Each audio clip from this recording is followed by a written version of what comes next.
Hello, ladies and gentlemen. I am O'Brien McMahon, and this is People Business.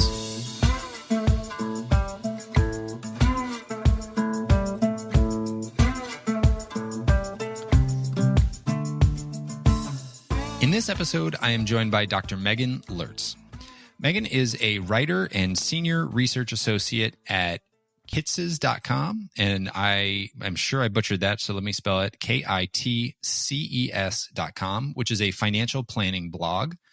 She is also a professor of practice at Kansas State University, where she teaches courses for the Advanced Financial Planning Certificate Program, and she's a lecturer at Columbia University, where she teaches financial psychology. She's also an undergraduate adjunct professor through the University of Maryland system for their CFP program. Meghaan is a past president of the Financial Therapy Association, and we jump right off in the conversation by talking about the Financial Therapy Association, what it is, and why it exists. The psychology of money is a fascinating topic to me. It's one I've spent a lot of time thinking about for myself. It is one that I have read a lot about, and I enjoy talking about with friends and family.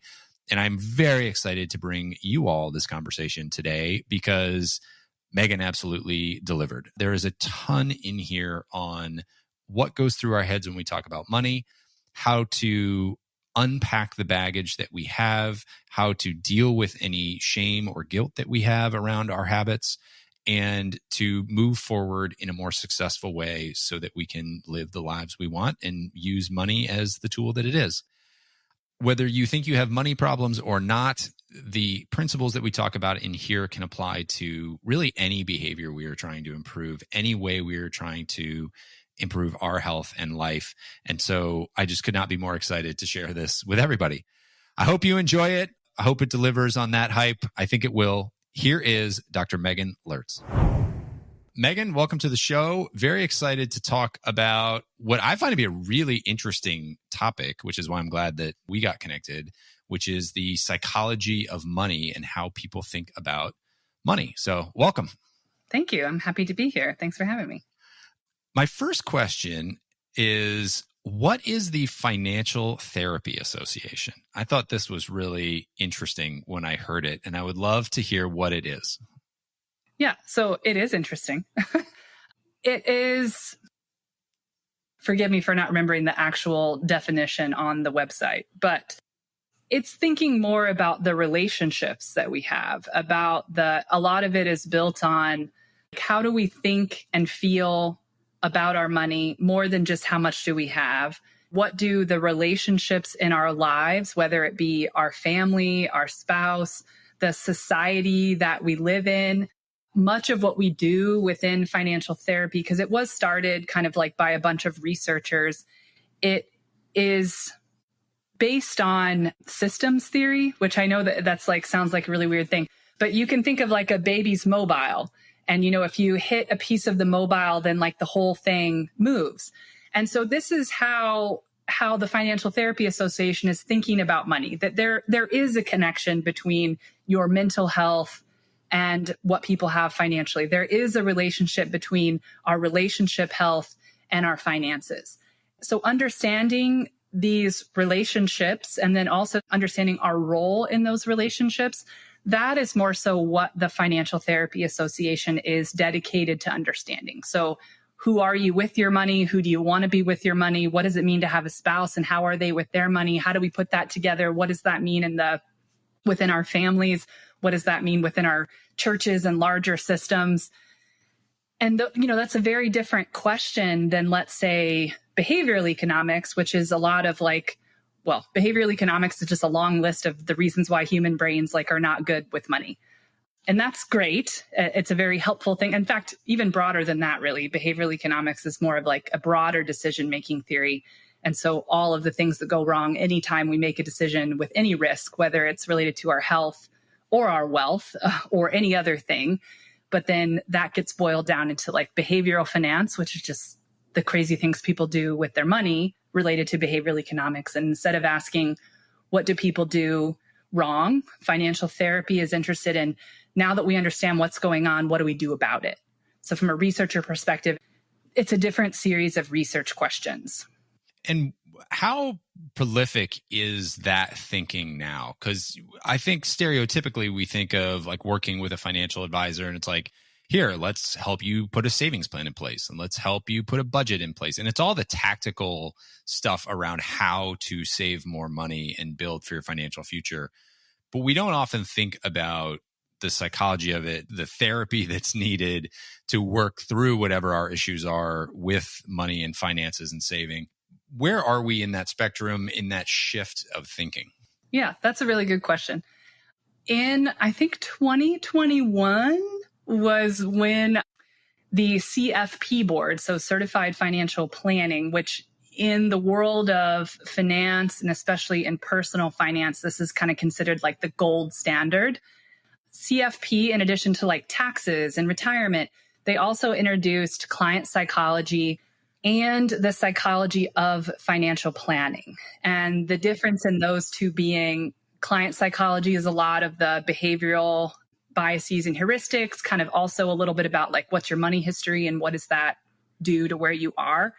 But then also the psychology of financial planning is like, you almost think like relationship psychology, like how do I help somebody help themselves? What do I do when my client is resisting, this type of advice that I'm trying to give them, and how do I help them? So I would say that within the profession of personal finance, it's becoming more mainstream. If you've gotten your CFP marks in the past, become a CFP professional in the past couple of years, you have received that training. There's also been a number of articles in like the Wall Street Journal and the New York Times. I was on the BBC where we talk about the importance of stuff like this. But I think it's also probably worthwhile to point out that this is in many ways cutting edge in terms of like what's happening in academia, which the general public usually catches up with what's happening in academia like 20 years later. And I don't mean that to be bad, but like everybody lately is obsessed with Kahneman and Tversky. And like, why would you not be? If Danny wanted to be my best friend, I would be his best friend in a heartbeat.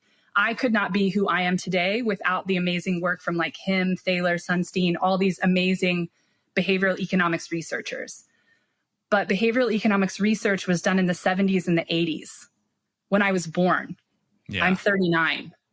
So the research that's being done now in academia, not that behavioral economics research still does not carry on, it does. But because of that research, other research questions were able to be asked. And so now some of the most cutting edge research is coming out of financial therapy, financial psychology, applying therapeutic and relationship practices to, how we do financial planning and how we think about money.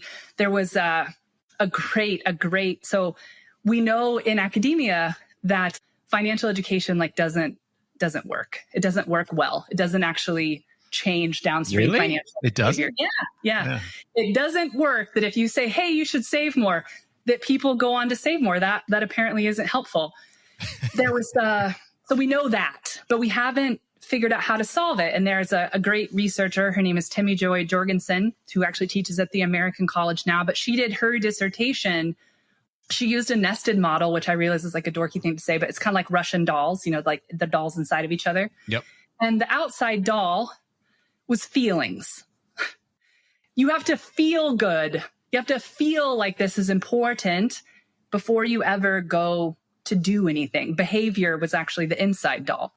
And what this means kind of turns the light on things like change research and the trans-theoretical model of change and how people need to be supported as they make change. And making financial changes is a part of that and not an easy thing to do. I mean, I often say that if we could get rid of trigonometry and start teaching people the trans-theoretical model of change instead, the world would be a much nicer place.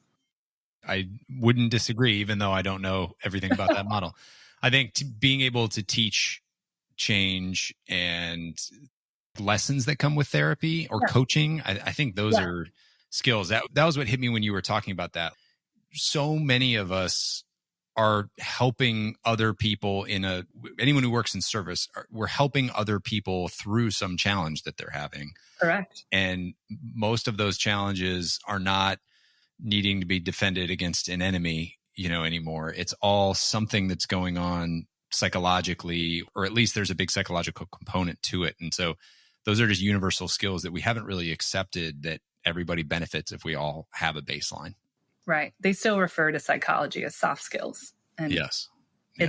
It's really not. It's a human skill. If we were all better at just being human, it would be better. That's what I've been calling them lately. Somebody said, what would you recall these or rename these instead of soft skills? And I like human skills. Jedi master skills. Yeah. Well, there's a certain niche that would really respond well to that. Yeah, fair.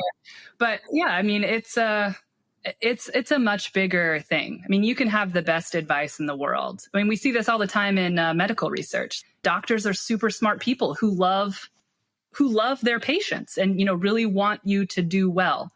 But many doctors don't have a great bedside manner. And so they might be giving you really important information. And you may even think, man, this is really important information. But then you get home and think, that guy's a jerk. Yeah. Or like, that lady just wanted to be fancy. And then you don't take their advice. Yeah. This happens all the time. Making a decision and making a change, whether it's a change with your money, a change with your health, a change in your relationship. These are extremely difficult things to do, but researchers have researched how people need to be supported when doing that for better outcomes, to help you to deal with the resistance. Anybody who's ever had a teenager, knows exactly what that's like, to where it's like, well, maybe you should, stop talking to whatever, Bobby. And they're like, no, I can't stop talking to Bobby. I have 17 classes with Bobby. And you're like, okay, we're not trying to be solution focused here.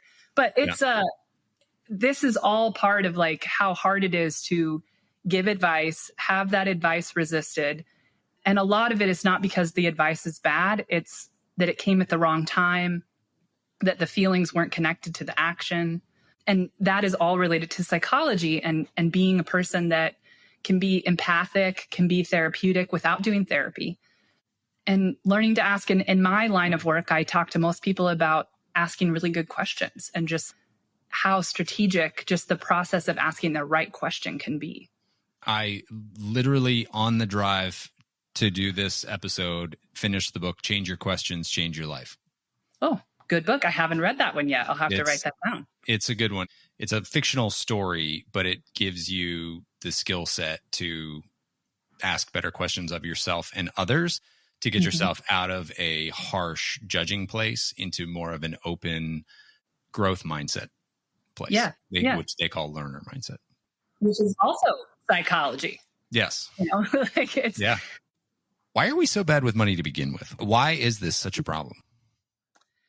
Oh, this is a multi-pronged issue. One, we don't talk about it a lot. There's not a lot of good examples of good conversations around money. And so when we don't know how to talk about a problem, it oftentimes gets difficult to solve that problem. So that's part of the problem. In addition to that, societally, most people kind of think bad things about money. There's a really, well, it'll come to me in a minute. There's a book, I think it's called Payback. Anyway, I'll come back to that in a second. But the book is a literary history of money. And so it goes into all these things that we say. And it's very interesting to hear where that stuff comes from. But this gets brought into us, from a very early age, where we don't even question things like that. And when it comes to money, it's you can have a little bit of money and feel bad about that. You can have a ton of money and feel bad about that. And people will think things about you. People think, oh, if you have a lot of money, well, you must be a jerk and stepped on people along the way. Billionaires are all categorically a-holes right now. Yes. And if you're poor, well, it's because you don't work hard and all these other things. But it goes even to the idea of financial education that, it doesn't, people know that the way to save is just to spend less, than what, to make a little bit more than what it is that you spend. We understand that conceptually, but we're often not driven to do that, or it's very hard to do that in your own individual life. People understand the concept, but they can't necessarily apply it to their own individual lives. So that's an issue. Financial principles in many ways, spending and saving people get, but the financial world is a pretty complex place. This can really steer many people in the wrong direction. And this is all at this point just talking about what happens within one person. Like, okay, now let's marry them to somebody. Now it's like twice as hard. Let's give them a family. Oh, now it's even harder. Yeah. And so the things that we feel about our money, the things that we think about our money, the things that we think other people think about our money, and the fact that we have little to no positive scaffolding on how to have any of those conversations really make it hard to be good with money. What really resonates with me from what you just said, because I had this experience, is that there are problems all the way up and down the ladder. Yes. And so when I was first starting out, I've always worked in sales. And so I've worked in commission, and I've worked under models, what's called a recoverable draw model. So they pay you a salary, or they pay you money on a monthly basis to live on, but you actually owe it back. It's a loan. And if you get fired or you quit, you owe back whatever they've paid you that you haven't earned in commissions. So it's a very risky model. And I've worked in that model for years. And I made no money for the first 10 years of my career. And I mean, none. Like, I was on that model, afraid I was going to owe all this money back as I was working through that model. And I remember just the stress of what that was. And at my previous job to where I am now working in that model, I had a panic attack one day, and I was sitting on my chair, and all of a sudden I had this really loud ringing in my ears, and my vision narrowed, and I was short of breath. And I was, I was like 23 or 4 years old. And I was like, am I dying? Like, what is this? And I realized I was having a panic attack. Mm-hmm. Fast forward, I'm at my company now.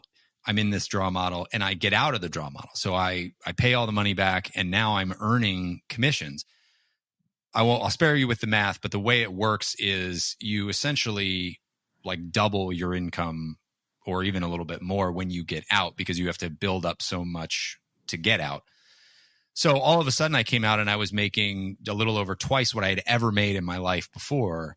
And I expected to feel amazing. And what I felt was guilt, because I was like, I'm putting in the same effort I put in yesterday, but now suddenly I have twice as much. Mm-hmm. Do I deserve this? Am I just a fraud? Like, there were all these weird psychological questions that were coming into my head. And I was like, wait a minute, this is what I've been working the last 10 years for. Mm-hmm. And yet suddenly I'm just as screwed up as I was when I was day one. So I've that long story to say, it is like weird things happen with money all the way up and down. And I don't think people realize that. I certainly didn't until I experienced it. And kind of at any status, any money or income level or savings level, there are psychological effects that you have to work your way through. Totally. And a lot of the financial therapy stuff is related to that. Thinking about what do I think and feel? Why do I think and feel that? There are words actually for terms, if you will, for what you're talking about. One of them is called like the financial comfort zone. A lot of times this is sort of like the socioeconomic status that we grew up in. And when you go above that, or when you drop below that, this often becomes super difficult for people to understand. There is absolutely guilt that gets associated with stuff. There's also pain and shame that get associated with stuff. And there isn't a good way to talk about it. And it's not even, nobody's really even sure who to talk about it with. Like, do I call a life coach? Do I call a financial therapist? Do I call a marriage and family therapist? Do I call a CPA? Like who am I supposed to ask these questions to? Because we certainly don't talk about them in our families. So who do we call? Let's settle that one right now. Who do we call when we have these types of questions? Ghostbusters. I think, sorry if you weren't born in the 80s, like that probably was not a good joke. You and I are the same age. So yeah, everybody understood. Okay. So sort of the answer is it varies, which I hate answers like that. So I apologize. Depending on what you're struggling with financially. So I will say, even though there are many certified financial planners, I'll start there. Not that people that don't have the CFP are not good. I know plenty of wonderful financial planners that don't have it and are great. But I'm just saying, for the sake of this and just kind of giving people like some clarity, CFP is usually like a really good, safe place to start. So CFP, Certified Financial Planner. Yeah. And they have a website. They have like the Let's Make a Plan website. You can go look at all the CFPs all around the world. Most CFPs still tend to work with high net worth, ultra high net worth, or high earners. So if you're not making $100,000 a year, and these are pretty general assumptions, or if you don't have, let's say, $500,000 in assets, probably working with a financial planner, a CFP at this point, is not right. But you could work with a CPA. Like CPAs and EAs are great people that can help, set up an IRA and like just do some good basic financial planning that can really help you in the long run and a long-term financial plan.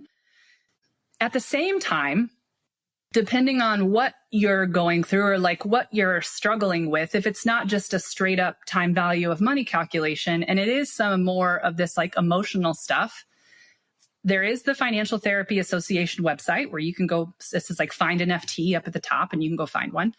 But there are many marriage and family therapists, there are social workers, there are psychologists that would all be appropriate persons to be able to have that sort of conversations. Many CFPs, again, it's in their curriculum that they get trained on at least having to talk about some of those things, the recognition that some of these things are going to come up. So I think in terms of who you call, calling a trusted mental health practitioner or calling a trusted financial practitioner, and maybe even calling both, would be a very good thing to do. If you can't do either of those two things, find a close friend that you think does a pretty good job with their finances and talk to them. This is really not somebody that you want to talk to strangers about. Talk to somebody who really cares about you and you care about them and can give you some unbiased advice. Be there for, sorting through some of these questions. I will also say that Dr. Brad Klontz has written quite a few books. I was looking over at my shelf. One of my favorite ones he ever did, it's called Mind Over Money. And this book in many ways is like a self-help book. So go get that book and read through it and you'll learn all about yourself when it comes to your money. And this may really help change like how you think and feel about your finances and begin to help you craft a new money mantra for how you want to be. So yeah, I think those are all That's all great. good places to start. That is fantastic advice. So thank you for that. Question, is there a right mindset for money? Is there one right mindset that we should all be aspiring to or working towards, or does it depend? It probably depends, but I would say research leans toward, I'm going to say engaged. So taking like a head in the sand approach doesn't work. And instead trying to you can learn. When I started doing this, I have degrees in philosophy, psychology, and Spanish. And then I got into finance. I had to learn everything from the very beginning. These things are learnable, but you, just like anything, you have to engage with that stuff. You wouldn't walk into a 700 level biology class and be like, oh yeah, I know everything that there is to know about a nucleus. Well, if you've never taken the time to study anything about finances, you probably don't know what an IRA is. And that's okay, but you can learn it, so engagement being, I may not know now, but I can learn this. I can do this. I definitely believe having a learner's mindset, having a growth mindset as it pertains to your finances. And in this day and age, there's also lots of apps, whether it's like a budgeting app or something like Mint, or there's, different types of investment apps and things like that for different groups of people, where something may be more or less appropriate. But believing that you can, and from that place where you feel that this is worth your time and it's okay to look some of these things up for the first time. They are absolutely understandable. And then being able to, slowly educate yourself over time, that it's not going to be something that changes overnight. It does take time to work at, but anybody can learn what those things are. And just even being a little bit engaged can make a huge difference, from just generally not wanting to look at money at all. Or so I think that is probably in all the things that I've seen related to financial self-efficacy, related to different money personalities, much of the success, if you will, is tied to believing that you can. Yeah. I love this that. isn't necessarily going to make you millions, like in the sense that if you just want to be a millionaire, like somehow you'll magically become a millionaire. This is, truly trying to understand principles and put in the work, and not being just so fearful that you'll do it wrong, or not being so fearful and shameful that you don't already know. Just choosing a place to start makes a huge difference. Yeah, I like that, because I think when people think about their mindsets around money, it's, oh, my mindset is I'm going to save X percent. And no, that's the tactic you're going to use. The mindset you're going to use is how you're going to learn what you need to learn and put that plan in place. So I didn't expect you to answer the question that way, but it makes all the sense in the world that you did. And I like that. Psychology. Speaking of psychology, how do we start to identify our own issues with money? You have them. Just accept that. Start there. Something's wrong. I think a lot of this takes introspection. I again, would definitely recommend Brad Klotz's books. He's written quite a few.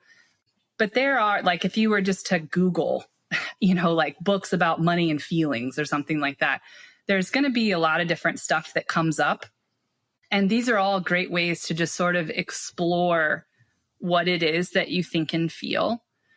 Another thing is just to ask yourself like some open-ended questions. I was actually on a call earlier today with a good friend of mine who is a marriage and family therapist, is a PhD. She knows all kinds of stuff.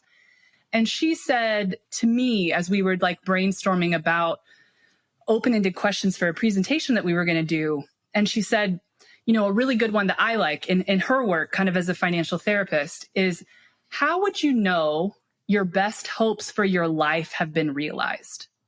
What would that look like? And to sit down and actually start writing down some information with the goal then of like, once we sort of have this vision of where we want to go, now we need to start thinking about where we're at. So where am I right now? What has gotten me to this point? Which isn't about bad things or about good things, but should probably be a mix of both. And then from that place, kind of figuring out where you want to go, recognizing where you are and sort of the gap and the gain in there. Then even taking time to think to yourself, are there things that I can do on my own, which very likely they are, like increase maybe 401k or decide to actually go talk to a therapist or something like that if you recognize that some stuff has come up. But then also, potentially finding just another professional to help you work through some of the things that you want to accomplish. This is a process. Money is sort of a lifelong thing that we work through. Like even in early economic models, it's kind of like, okay, you don't have any money, so you got to borrow. Then you kind of get some money, so then you save, and then eventually you spend, and then you die. That this is actually much harder to do than we give people credit for. A lot of it just starts with even like, what do I really think and feel, and where does that come from? I do one of the assignments that some of my students have in class is they have to examine something that they were taught about money. And I can use myself as an example. So when I was younger than I am now, it's my super young age, my mom would always tell me, like, you really need to have your own money. You're a female, you need to be able to take care of yourself.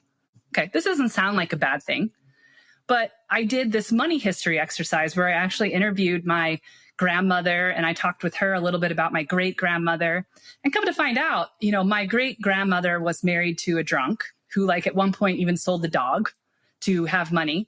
And so she would have to hide money in the house, to take care of her family. So then my grandpa was an okay guy, but he divorced my grandmother and didn't really leave her with anything. And she had to take care of 5 kids. And so again, it was this like, you need to have money to take care of yourself. Flash forward to my mother. She's worked her whole life. She would always tell me. And so this was in many ways, even though it sounds like a good thing to tell somebody, it was coming to me as a warning. Yeah. So now I'm in my own life. I'm in my, at this point, late 20s. And my boyfriend at the time, who's now my husband, we decided to buy a house together. And I remember being we had like an 800 square foot apartment that we were living in when we bought this other place. And I'm on like one side of the room. It's so vivid, even now. One side of the room, he's on the other side of the room. And he's like, just kind of talking and like walking. And he's like, now that we're buying this house, we should probably like combine finances. And I remember feeling like the rage in my feet all the way, like, and I'm just like sitting there like seething. And I said to him, are you trying to control me with your money? I was like, I will never share a bank account with you. Never. And like, why was I so angry? Because of years of being told by every woman in my life, don't trust anyone. And like, even though it wasn't said like that like the tone, like when it happened, like there were so many contextual things that this was a warning. This was not a like, oh yeah, women are great, have your own money. This was not like that. Yeah. And so having this, and my husband, my boyfriend at the time was like, whoa, okay, we won't share finances, sure, whatever. Yeah. He didn't even know how to understand. Sharing finances is fine, and not sharing finances is fine. It's just having a healthy conversation around which one makes sense. Yeah. Right. There are things that you believe that you don't even know why you believe them. There are things that you will feel about what you believe, and you don't even know where that comes from. So taking the time, what did I learn from my mom? What did I learn from my dad? What was my earliest money memory? What happened when I got my first job? Asking yourselves like some milestone questions, let alone about the different relationships and things that you have learned. And then saying to yourself, how does this show up in my life now? And in my life now, like I currently do not share a bank account with my husband. We do transfer each other money, but I still really feel like if I need to cut and run to Mexico, I'm going. Why I feel that way, I don't know. But I'm aware that I feel that way. I'm aware that just having a different bank account makes me feel better. He has no problem with it. So there are things that are not going to be rational. Yeah. But that doesn't mean that you can't think about them rationally, be able to discuss them rationally, and be able to ask yourself, when is this helpful and when is it not? I don't need to be fearful in my relationship or believe that my husband's trying to manipulate me with his dollars, but at the same time, if it does make me feel better to not share a bank account, that's fine too. So there is no right answer. It's just, instead of just having things swell up and happen and it feels so chaotic and like we just don't know, there's more than one right answer to everything. Yeah. And so find more right answers and find the one that resonates with you in a way that's both logical and emotional. I couldn't help, as you were saying that, think about some of my own thoughts with that. And I've spent a lot of time thinking about my money and what I want to spend it on and how I want to put it to use and how much I want to save and what I want to do with it and all that kind of stuff. And I read a lot of this stuff. And I still, as you were saying that, was like, oh yeah, I'm a little messed up in a couple of these ways. Like there are a couple things that if you challenged the way I'm handling my money now, I'd get really defensive. Mm-hmm. And and it comes from not the most abundant place. Yes. And that's I appreciate you sharing that, because that is a really important point, that sometimes the things that happen to us, whether, like I like the example of like a bear in the woods, like sometimes it can be one really scary moment where there was a bear and you were there. And now we're going to deal with the fact that there's this bear there and it's not good. But there is another kind where it's like you never see the bear, but the bear comes every day and steals your lunch. Both of these things shape the way that we interact with the world.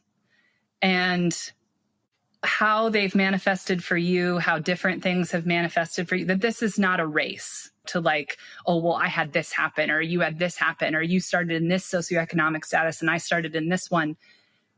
All of it is hard. All of it is hard. I will say that certainly not being able to put food on the table, this is a real concern. I have a student who will remain nameless, but we were going through this in my class and he had the realization in class. He was like, that's why my fridge is always full. And I said, what do you mean? And he said, well, when I grew up, whether we ate was a real thing from day to day. And he's like, so now as an adult, I had never put two and two together, but my fridge is always stuff to the gills. And if I'm having a rough day and I just go and I look and I think I'm safe, I have abundance. And the way that it showed up for him based on what he had gone through as a child, like he had never put the fact that he had an enormous grocery bill every month together with the fact that when he was growing up, there was immense food scarcity. Yeah. These things shape our lives and the decisions that we make on a subconscious level. Yeah. And I mean, I'll tell you mine because I know where it comes from. It's just feeling stuck. That's like one of my biggest fears is feeling stuck. And so I need to save like 3 times what I actually need in order to just have enough, in order for me to actually like physically relax to say like, okay, I'm going to be okay. And it's interesting. I'm kind of like that in a lot of different ways as I have to go way above and beyond to feel okay. Like I have to succeed at 3 times the level of what would be considered success before I feel okay.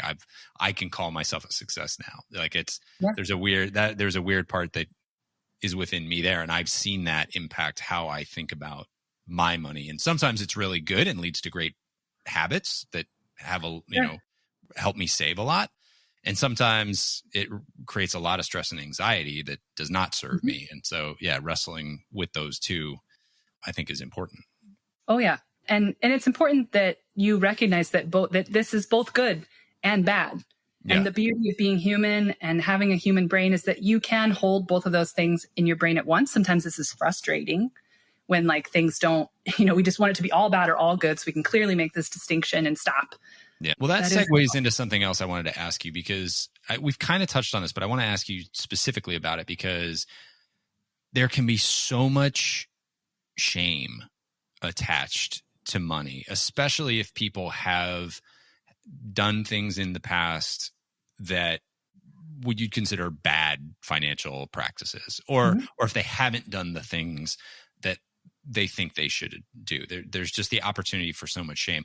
And often what I see and what I feel in myself is when that shame exists, it's really hard to be vulnerable and crack this egg open to do this work. And so I think a lot of this just perpetuates because people find it too painful to get through that shame barrier. So do you have any recommendations for people who are listening to this who maybe are experiencing some of that and like it's just so uncomfortable to crack open and have these conversations? Like, how do we get through that?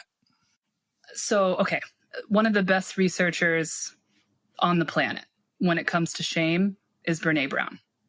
And, she has a lot of great books just about how to process shame, how to think about shame, the difference between guilt and shame. I am not an expert on shame. So I don't want to say, oh yeah, this is how you do it. Because shame is really tough. Different. So guilt is I did something bad. Shame is I am bad. And when we believe these things about ourselves and when it's been internalized, we're not good people or we're not responsible people. To say that out loud in front of a financial person, in front of your partner, or even just to yourself can be, yes, extremely, extremely vulnerable. I think some of the best ways to do it is if you're going to do it, like if you know that like, okay, this is on the table. I want to get past this. It's something I want to work on. And believe me, it's okay to say right now, I just want to work on this other thing and I'll come back to that later. That's okay. It's okay to like snowball into like the really hard stuff. But if you're in that place where you're ready to do some work, then I think one of the best ways to attack it is to say, I'm going to do this work at X time.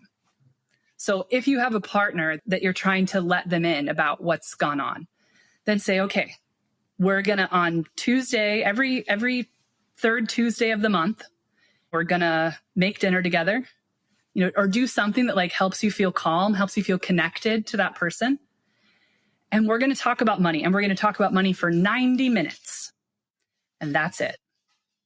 And, whatever gets left or whatever gets done in that 90 minutes, you can have a notebook where you keep track of some stuff, but then you don't have to do it again This is not just do it until it feels better. You know, safety, especially psychological safety, is built over time.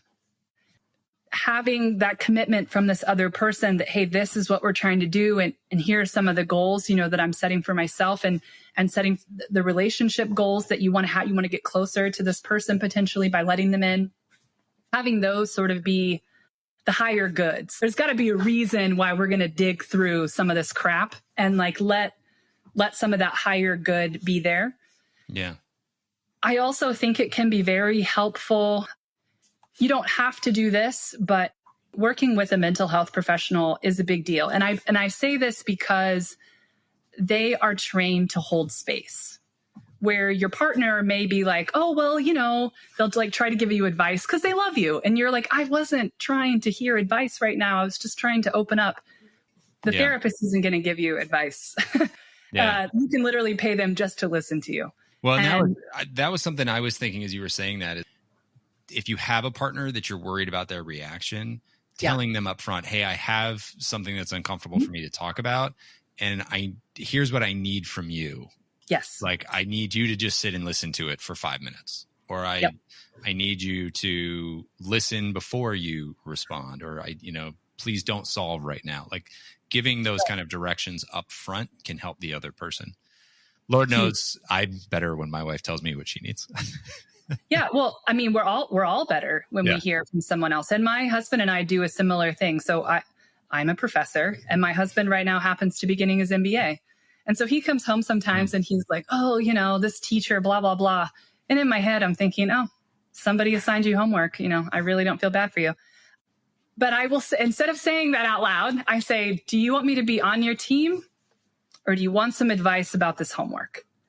And sometimes he says, be on my team. And I'm like, yeah, that professor's terrible. You know, they're horrible. And if he says, well, I want some advice, and I'm like, okay, well, let's talk about your week. You know, let's figure out what days we can give each other more. And so this is a common thing that I do try to say.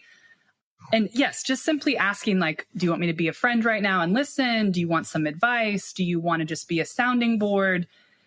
These are completely acceptable things to ask. You can even say, you may give me no advice. Like, do not give me advice. I just need you to hear what I'm saying. And if you're the partner and someone listens to you and comes with this, one of the best ways to respond to anybody about damn near anything is to just mirror what they say. I know that sounds really ridiculous, but if someone comes and they're like, yeah, you know, I'm just trying to work this stuff out with my finances. Trying to work stuff out with your finances.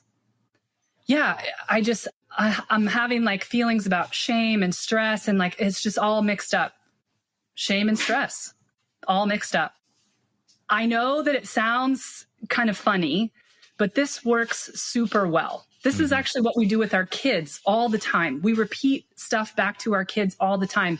In the brain, it says this person is listening, and it lights up that pleasure center.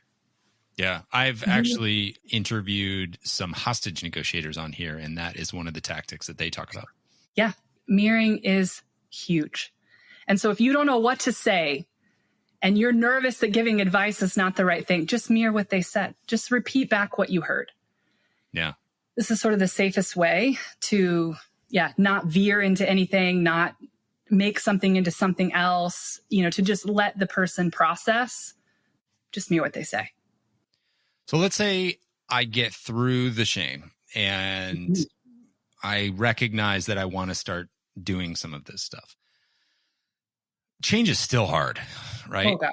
And, especially when you have habits in place about how you spend your money, it's similar with anything, any behavior we want to change for the better, right? We want to lose weight. We want to eat better. We want to exercise more. We want to save more, whatever the case might be. So what are some of the tips that you can offer? I know that we could go real deep down this and we don't have that time, but like, what are some of the tips that you could offer people to get on and stay on the path more successfully? Yeah. Well, okay. I'm glad that you asked that, because I mentioned the trans-theoretical model of change and you're like, what's that? Okay. This is how people change. And they have a book and it's called Changing to Thrive. And this entire book is about how people change and how people need to be supported through the different stages of change. And the process of change, really making just about any change, can take anywhere between, like, if you're going from, I don't really think I need to make that change right now, all the way to doing it. This is like 18 to 24 months, generally. And a big thing about it, one, is that it starts with emotions. Like, if you're going to make a change, you have to feel like you have the ability to make that change, that you're in control of that change, that doing that change would make people feel good. Like, a lot of times, and this may be beyond yourself, like they've done quite a bit of research on how to get people to stop smoking. Turns out it isn't convincing them that smoking is bad for them. It's usually like, oh, you want to spend more time with your grandkids? Quit smoking. Or you want to live longer, or you want to like be able to take the dog that you bought like out on a walk? Quit smoking. So people will oftentimes quit smoking for others. They won't necessarily quit smoking for themselves. There's also, related to like mindset, that instead of, this comes from more of like the diet research, instead of looking in your fridge and being like, okay, well, I'm on a diet, I'm going to eat salad. You can say to yourself, what does a healthy person eat? I'm a healthy person.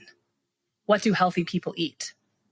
And believing that you are already the thing you want to be, that you are already a healthy person, and healthy people make healthy decisions, that this gets away from behavioral economics, like the loss aversion feelings, like, well, I wanted pizza and now I'm going to eat this salad. Like if it's always something that has to be taken away, this gets really hard. So stepping fully into, I am this, I am good with money. I can understand finances. I am in control of my financial life. This will make sense to me. Believing those things has a huge impact on getting people to where they're really willing to start to prepare for what they want to do. And a big thing about preparing for what you want to do is working through plans B and C. It's normal to start and screw up. It's normal to start and have to stop. And so what are you going to do? Make a shorter time before you get back on the horse again. A lot of people say, okay, I want to save more. So then they start saving more, and then, their car breaks down. Well, yeah, you got to get back off the horse for a little bit, fix this car situation. And instead of getting stuck in the shame, you could say, I knew this was going to happen, or I knew something was going to happen, and I prepared for that. I prepared for what will be my plan B so that I can get started again faster. Yeah. And then you start again. Another thing that can really help is to find people that are going through something similar. I know we like to divide ourselves as like introverts and extroverts, but what's something that everybody hates? Total isolation. When you are alone and there is no one there to celebrate your wins. When you are alone and there's no one there to say, hey, you've got this. Yeah. It just makes it that much harder. Amen. We're pack animals. We like to be with each other. And there's been some cool research, like within health, that they've looked at people they've hurt themselves, like whether they've cut themselves, in my case, like opening a bagel or something. Then they go to the hospital and they ask, how many positive relationships do you have in your life? People that report a higher number of positive relationships, they heal faster. And what this says to me is that loving people and allowing other people to love you, this makes you superhuman. Like another reference to like the 80s, I grew up with brothers that read all the comic books, and there was like Wolverine, and he was adamantium, and like he could heal super fast. Turns out if you just love people and let people love you, you will also heal faster.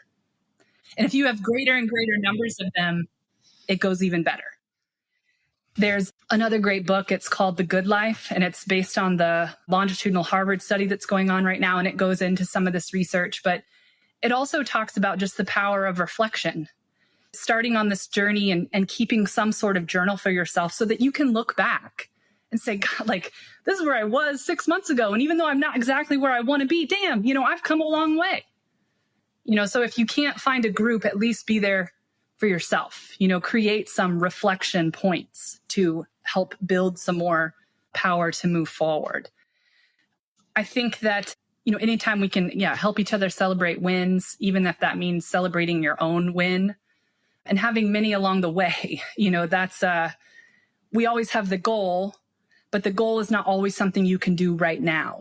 But building all the little to-dos along the way. This can be a really great way to celebrate small wins along the way toward the ultimate goal. The other interesting psychological thing is what's called arrival fallacy. A lot of people get to they win the gold medal and that feels really good, for like a week. Yeah. Until they have to go back and start training again. And so it's like, I just listened to an interview with Allison Felix, who's the most decorated female Olympian we have, I think, or at least track and field star. And she talked about that same thing. She won gold, came home, and was just the same. And it was like such a stark realization for her. Right. And so focusing on the journey, there's much of this is related to what we know from positive psychology, where you need positive relationships. You want engagement, which is doing along the way. You certainly want achievement. You want to get the thing, you want to win the gold, you want to make it to retirement, you want to have the money in the bank that makes you feel safe, whatever that is. You want to get there, but the ability to enjoy the whole way there is also really important and helps with sustainability. Yeah, I think I was talking about this morning with somebody that coming out of the pandemic when we were all isolated and so much of the world has changed, the way we work, where we work, who we work with, those types of things, the fact that we're buying things online and not going to stores as much, we are living more isolated lives. And I think we all benefit to be thinking in this period of time about how we rebuild our community, and that's not, you define that however you want. I think that's the thing is let's redefine what community means. Not as many people are going to church, so that community isn't as big as it was. We're not all going to the same local grocery store like we all used to, so that community isn't there. But we would be well served to think about how we are building our communities because, to your point, I think it's important for all the reasons that you just stated. Yeah. It's important to be connected. Yeah. It's hardwired into us. Even us hardcore extroverts, me being one of them, I still really need to be around people. And to tell yourself that you don't, or to just accept that that's how life is now. Yeah. This is not the best way. I'm kind of an ambivert, and there are plenty of times where I just like to know that there are people around. Yeah. And then I'm off reading a book by myself, but I like being around people. My wife will check in with me when we go to her parents' house and everybody's running around and I'm sitting there reading a book and she's like, "Are you having fun?" I'm like, "I'm having a great time. Everybody's here. I'm not mad at anybody. I don't dislike anybody. I just like being able to do my thing, but around other people." And I think that just goes to make your point. A couple final questions as we wrap here. What are you sick of talking about when it comes to this topic? I hate to be like, "Oh, I just love it." I don't always love it when people want me to talk about behavioral economics. Again, I get it. I could not be here today. And again, if Danny is listening, please call me. But there's so much more. It's not helpful to tell people, "Oh yeah, that's just overconfidence bias." Cool. That doesn't tell anybody how to do anything. And it just makes it about them. And the recognition, this goes to what we were talking about earlier, but we are all in relationships all the time. And you are 100% responsible for whatever portion of that relationship you own. So when we think about behavioral economics, a lot of times it's just, this is what's wrong with that person and this is why they don't do that. And it's just a very sort of defeatist list of cognitive issues. It's like telling somebody you're depressed. Okay, what the hell does that do? Nothing. Doesn't do anything. I guess it can be helpful to have a diagnosis and understand what's going on. But very few people are cured by simply hearing that that's what's wrong. And so I sometimes get bored with that conversation and that just, we're human. Can't change it. So I don't know how helpful of a conversation that is, and people ask me quite a bit. Yeah. What about on the flip side? What are you most excited to be talking about now these days? I have become super obsessed with follow-up questions. Just all the fun things you can, it's one thing to ask the first question, which, good one. But I really like thinking about what the follow-up questions do. There was this paper that I read, and like in my mind, like it's important to know what I was thinking about when I found this. So the paper was like by these nerdy sociologists, I swear at like Yale. So just like imagine nerdy, these are definitely like PhD and master's students. And what do they study? Who gets a second date? And I'm just thinking, of course you studied that, people. Like, come on, get out into the world. But anyway, so they studied who gets a second date, and they were looking at speed daters. And the thing that came out, they looked at all kinds of stuff. The thing that came out was who asked the best follow-up questions. And I just thought that that was badass, because like we oftentimes think about all these great like initial brainstorming questions we could ask, and those are great.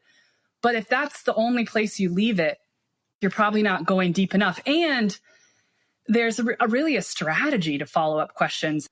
A friend of mine, so I was having a bad week. This really happened. I was having a bad week. My friend called and I'm like, oh yeah, my kids are sick. I'm sick, trying to work. Things are crazy. She's like, don't worry, just like have a glass of wine, get over it. I have kids too. Everything's nuts. It's fine. She's a good friend. She was giving me advice. She was saying, it's okay. Yeah. Not a bad friend. Thought she was being supportive. Later, yeah, totally being supportive. A couple hours later, a different friend calls, and she happens to be a marriage and family therapist. So of course, this is what she says. She listens to everything I say, and she goes, man, it sounds like you're really going through a lot.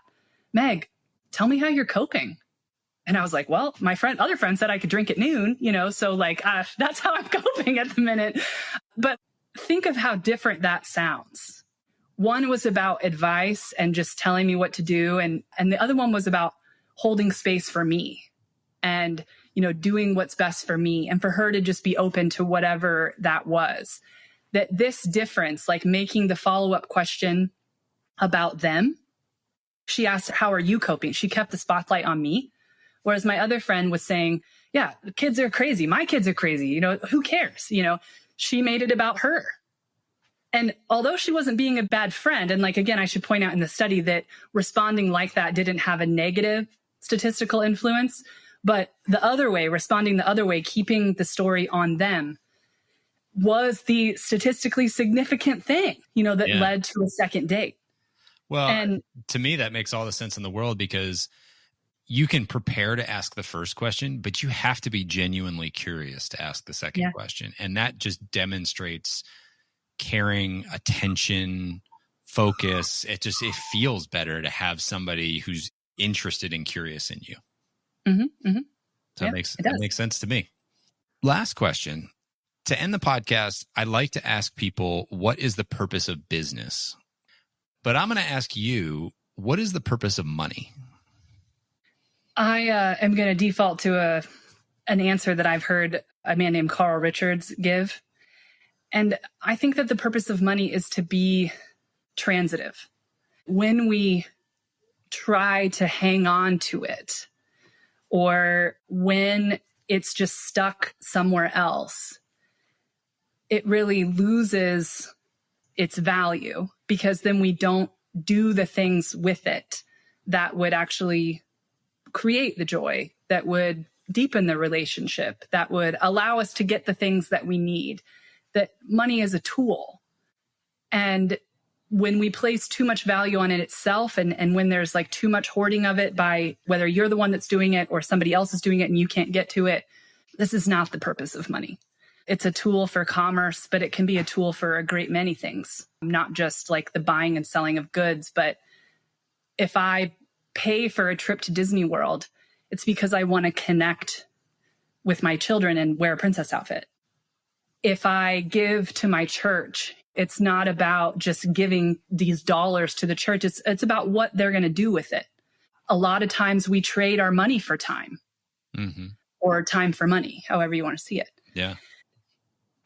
I think when we stop to think about that the money in and of itself is just a piece of paper, and that it is meant to be fluid. Money is supposed to move around. And when it gets stuck, that's really what causes the issues. So for me, that's the purpose, to keep it moving. Meghaan, I was excited when we got introduced. I was even more excited when you agreed to come on, and you have absolutely crushed this conversation, and it was fascinating. Ton of great tools for people. And I just really appreciate you coming on the show. Is there anything else that you didn't get to say that you would want to share? Just start. if you're listening to this and you're thinking like, geez, like she said a lot of things and I'm having feelings and like, I'm not sure what all this is, you know, as it relates to my money. And I don't know what an IRA is. You can starting anywhere, you know, and having that mindset that you will learn more today than you knew yesterday.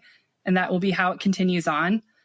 That's really just starting is usually the hardest thing. That's a great rallying cry. Well, we are all done here.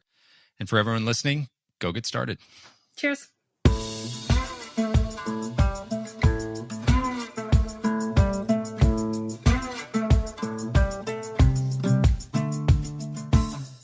Hey folks, one last thing before you go.